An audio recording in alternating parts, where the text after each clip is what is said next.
ওনাকে রিকোয়েস্ট করছি ওনার শেষ বক্তৃতার জন্য এবং যে পয়েন্টসগুলো আছেন সেটা উনি অ্যাড্রেস করবেন। ধন্যবাদ শামসুল দোহা ভাই। শুরুতেই আমি আমার কৃতজ্ঞতা প্রকাশ করছি যে এই যে ক্লাইমেট জাস্টিস অ্যালায়েন্স থেকে খুব সুন্দর একটা আয়োজন করেছে। আমাদের কপ থেকে ফেরার পরে এ ধরনের একটা ডিব্রিফিং দেওয়া আসলেই প্রয়োজন, এবং এটা আমাদের যারা যেতে পারেন নাই তাদেরকে অবহিত করা, ওয়াইডার পার্টিসিপেশন আমাদের যেন থাকে আমাদের এই ডিসিমিনেশনে, সেটাও একটা গুরুত্বপূর্ণ বিষয়। তো আমি প্রথমেই রাব্বি এবং সানজিয়াকে ধন্যবাদ দিই, খুব কম্প্রিহেন্সিভ একটা প্রেজেন্টেশন দিয়েছে। সেখানে মোটামুটি সব চলে আসছে। আমরা যে বিষয়গুলো নিয়ে বলতে চাই সেই বিষয়গুলো তারা খুব ভালোভাবে তুলে নিয়ে আসছে, এবং ইতিমধ্যে অনেক আলোচনা হয়েছে, সব বিষয়ে আলোচনা হয়েছে। আমি যেহেতু অনেকদিন যাবৎ এই প্রসেসে জড়িত আছি, ক্লাইমেট চেঞ্জ কনভেনশন প্রসেসে আছি, এই আজকের এই কপে COP 29-এ আমার হবে 18তম কপ। সুতরাং এই বিষয়গুলো ডাইনামিক্সগুলো একটু বোঝার চেষ্টা করি। আমি শুরুতে একটু বলি যে হতাশা হয়, আমরা প্রতিবারই হতাশা প্রকাশ করি। এটা বুঝতে হবে যে আমাদের এই প্রসেসে কিছু লিমিটেশন আছে, ইনহেরেন্ট লিমিটেশন। এগুলো যদি আমরা জানি তাহলে আমাদের হতাশাটা একটু কম হবে। আর আরেকটা বিষয় হলো যে গত 32 বছরে আমাদের কনভেনশন হয়েছে 1992 অ্যাডপশনের পরে 32 বছরে অনেক পরিবর্তন হয়েছে।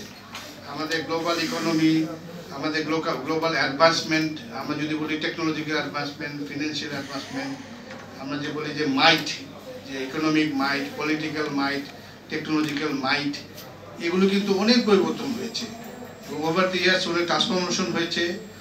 আমরা এখন তিনটা গ্রুপ খুব শক্তিশালী আমাদের climate change, global climate change নেগোসিয়েশনে। একটা হলো যেটাকে আমরা বলছি ডেভেলপ কান্ট্রি, যেটা কনভেনশনে বলেছে অ্যানেক্স 1 পার্টি।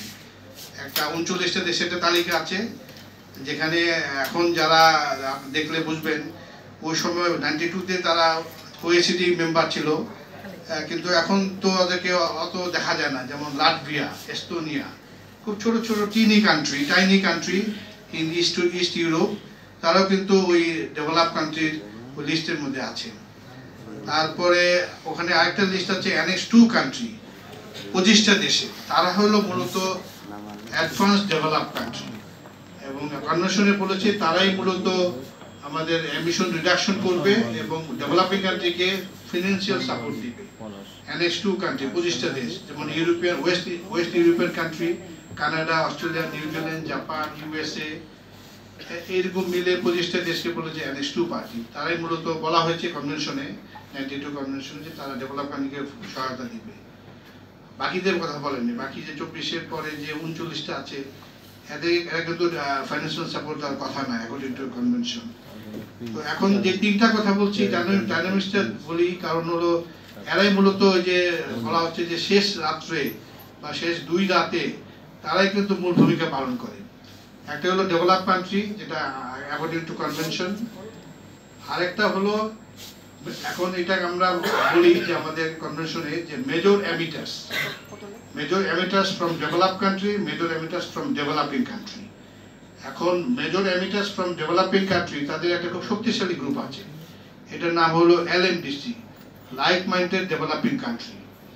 সেখানে আমাদের যে যারা আমাদের যে G20 কান্ট্রি, আমাদের যে 20টা দেশ আছে, তাদের মধ্যে 10টা দেশ মূলত ওই LMDC কে নেতৃত্ব দেয়। Out of 20 largest economy in the world, এই লার্জেস্ট ইকোনমি 10টা দেশ হলো ফ্রম ডেভেলপিং কান্ট্রি। তারা একটা গ্রুপ করেছে, নাম দিয়েছে LMDC। They are also major player.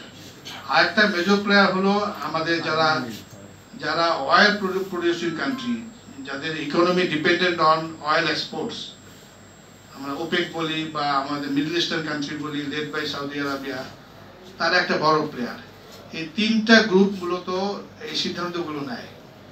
তো এবার যে বলা হয়েছে যে আমাদের ফিনান্সের ক্ষেত্রে আমাদের হতাশা আছে, আমাদের মিটিগেশনের ক্ষেত্রে এবার খুবই চরমভাবে হতাশা আছে। আমরা গত 4টা কপে, স্টার্টিং ফ্রম গ্লাসগো কপ, আমরা যেগুলো পেয়েছিলাম অন মিটিগেশন, আমাদের যে আমাদের আইপিসিসি ফাইন্যান্সকে রেফার করে, আমাদের অ্যাভেলেবল সায়েন্সকে রেফার করে যেটা বলা হয়েছিল এবং গত কপেও যেটা আসছে সেগুলো কিন্তু কোনোটাই কিন্তু এবার আনতে পারিনি আমরা।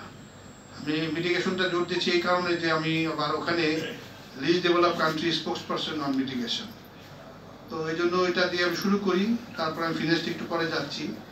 সেখানে কিন্তু আমাদের যে আমাদের প্যারিস এগ্রিমেন্টের আওতায় 5 বছর পর পর গ্লোবাল স্টক টেক হবে, খুব গুরুত্বপূর্ণ একটা প্রসেস। আবার হবে আগামীতে 2028-এ।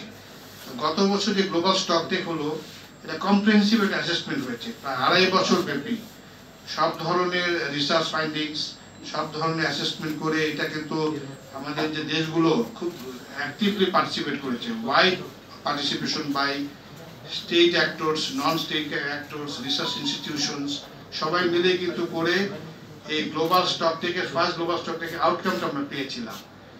সেই আউটকামটা আমরা অ্যাকনলেজ করতে পারিনি।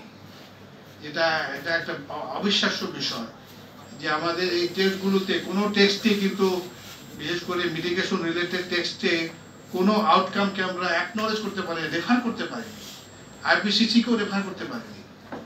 এবং সবাই মিলে যেটা আমরা সিদ্ধান্ত নিয়েছি গ্লোবাল স্টক টেকের আউটকামে, যে এই কাজগুলো আমরা করব এবং 1.5কে যদি অ্যাচিভ করতে চাই তাহলে এই কাজটা করতে হবে by 2030 in this critical decade. বিভিন্ন জায়গায় ছিল, গ্লাসগো থেকে শুরু হয়েছে যে how to address, how to achieve 1.5 degrees Celsius by 2030, what would be the global mitigation efforts. তো ওই জিনিসটা আমরা আনতে পারি নাই। তো এখানে